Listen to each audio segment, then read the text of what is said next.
Fala pessoal, tudo bom? Sejam bem-vindos a mais uma aula de Geografia aqui do canal Quadro Livre. Eu sou o professor Rafael Barreto e na aula de hoje nós vamos continuar a falar de clima. Vamos continuar falando dos fatores climáticos que interferem no clima, mas vamos falar de um fator muito específico, que são as massas de ar.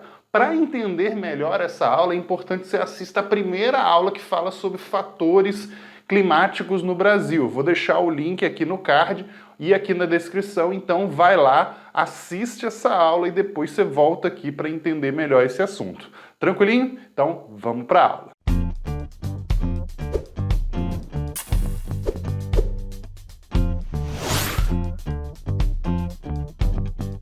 Então, antes de mais nada, já se inscreve no canal, curte o vídeo, compartilha com seus colegas e não deixa de ativar o sininho para poder ficar sempre ligado nas novas notificações e novos vídeos que vão ser lançados aqui no canal com conteúdo gratuito e de qualidade para todos vocês. Beleza? Então, vamos aqui para a nossa aula. Vamos falar então de massas de ar.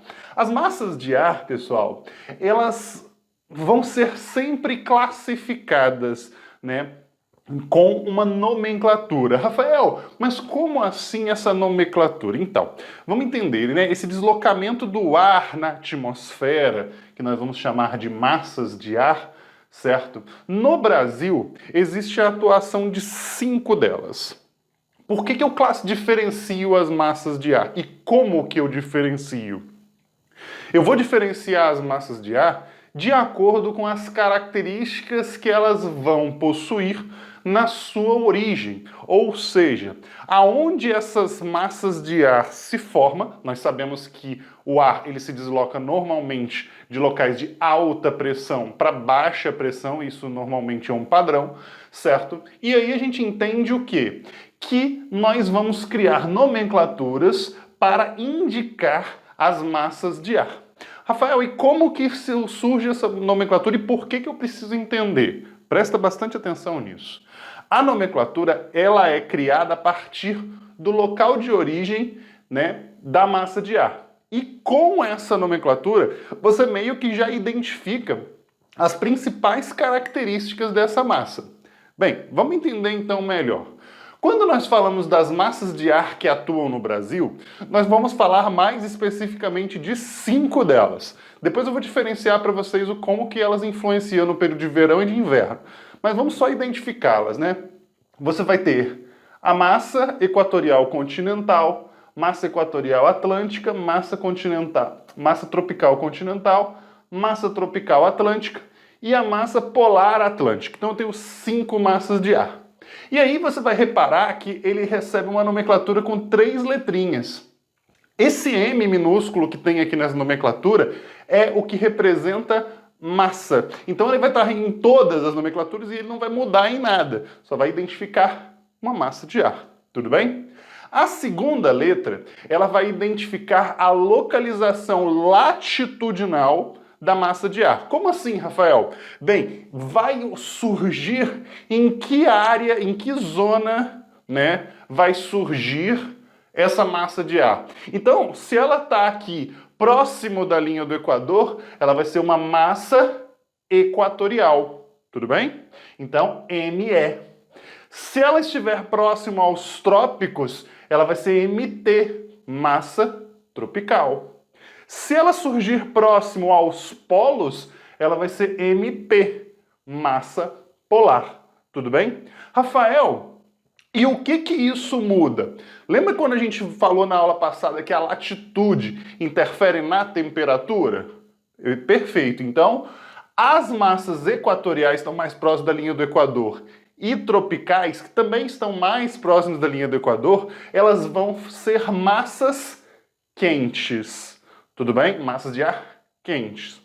E a MP, né, a massa polar, vai ser uma massa de ar fria. Tá? Então eu tenho essa característica. Isso é uma regra. Então, toda massa equatorial ou tropical vão ser massas quentes. Já a massa polar vai ser uma massa fria.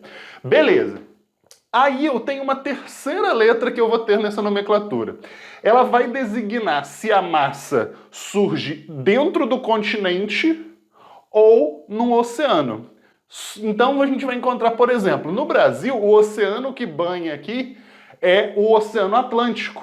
Então você vai ter, por exemplo, a MEA, Massa Equatorial Atlântica, uma massa de ar que surge próximo da linha do Equador e sobre o Oceano Atlântico, certo?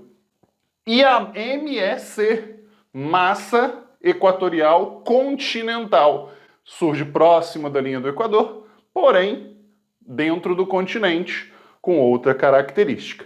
Então, quando nós falamos de massa atlântica ou continental, né, nós vamos falar mais especificamente de massas secas e úmidas, com umidade e sem umidade.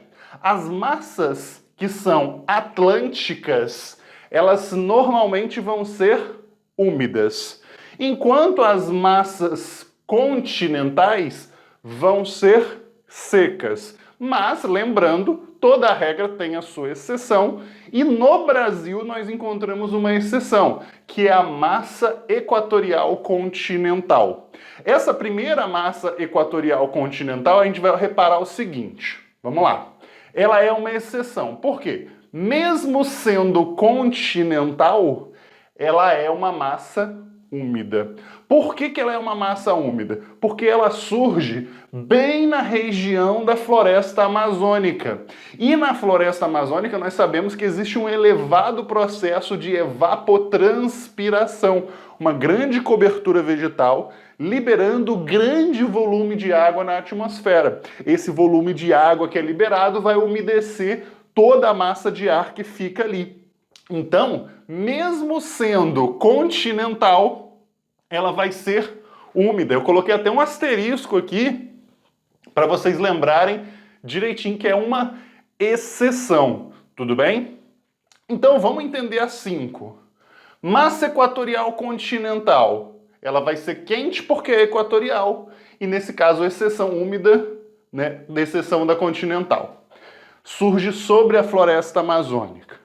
Massa equatorial atlântica, ela é úmida por ser atlântica e equatorial, logo ela é quente. O que acontece aqui? O fato de ser úmida, por que a massa atlântica ela é úmida? Porque, obviamente, uma superfície de água muito grande evapora mais água, logo eu tenho a atmosfera mais úmida, tudo bem? Massa tropical continental surge mais ou menos aqui no centro da América do Sul, em países vizinhos, influencia principalmente ali a região do Mato Grosso, certo?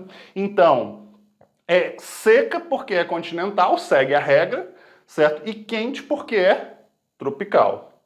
Massa tropical atlântica, úmida por ser atlântica, quente por ser tropical. E a última é a massa polar atlântica. Essa massa polar, gente, ela não atua sempre no Brasil. Ela vai ter força no Brasil no período de inverno, que é o momento em que as massas quentes, elas perdem um pouco a sua intensidade e o espaço de atuação delas. Então, o que acontece? Nesse caso aqui, essa massa polar, ela surge lá próxima à região do Círculo Polar e vem em direção à América do Sul, certo? Ela vai ser uma massa fria, certo? Por ser polar.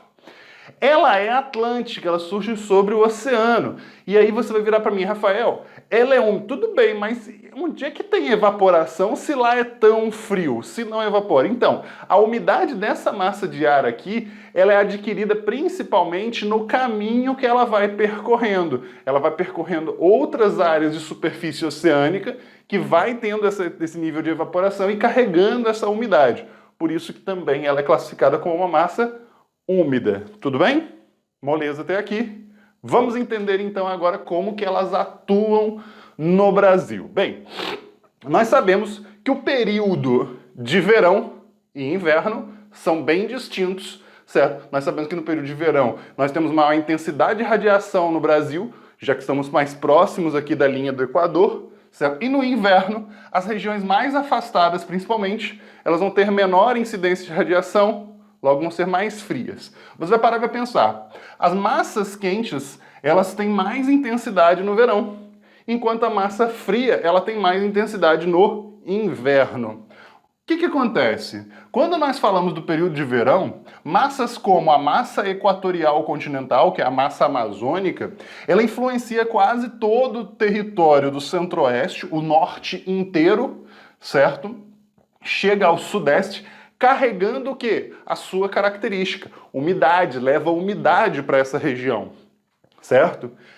Outra massa importante aqui, ó, MEA, massa equatorial atlântica, ela influencia todo o litoral. E aí vem uma pergunta, Rafael, massa úmida, e aqui eu tenho o sertão, ou seja, local com ausência de umidade, com pouca chuva. Sim, então, a questão do sertão nordestino já é uma característica até mesmo de pressão. É um local que apresenta alta pressão, certo? É um local de alta pressão. Rafael, como assim alta pressão? Como as massas de ar se deslocam de locais de alta pressão para baixa pressão, a gente vai entender que os locais de alta pressão, eles tendem a expulsar as massas de ar. Então, esse local aqui, ele acaba sendo um local de resistência para a entrada dessas massas de ar com umidade, tudo bem? Então, por isso que acaba sendo intensa a seca. Essa condição de ser um local de alta pressão é o principal motivo da seca do sertão. Outro motivo que contribui é o Planalto da Borborema, que fica aqui, que impede, né, parte das massas de ar de chegarem nessa região também. É outro fator. A massa tropical continental, ela avança um pouco no país durante o período de verão, e a massa tropical atlântica influencia toda a região sul, levando umidade para a região sul, e também a região sudeste e sul aqui do nordeste, região da Bahia principalmente. Então nós temos essa influência. Mas Rafael, e no inverno? Então, no inverno, todas elas vão modificar sua intensidade. Você vai reparar que as duas massas equatoriais, elas perdem muito espaço de atuação. A massa equatorial continental sobre a Amazônia, sobre a floresta amazônica, né, ela influencia um espaço bem menor. Ela basicamente se restringe a atuar na região norte do Brasil. A massa equatorial atlântica, ela passa a atuar mais no litoral norte do Brasil, ou seja, na parte norte ali, que pega alguns estados ali do Nordeste, Ceará, Piauí, né, algumas regiões ali, pega essa parte menor. Então a atuação é menor.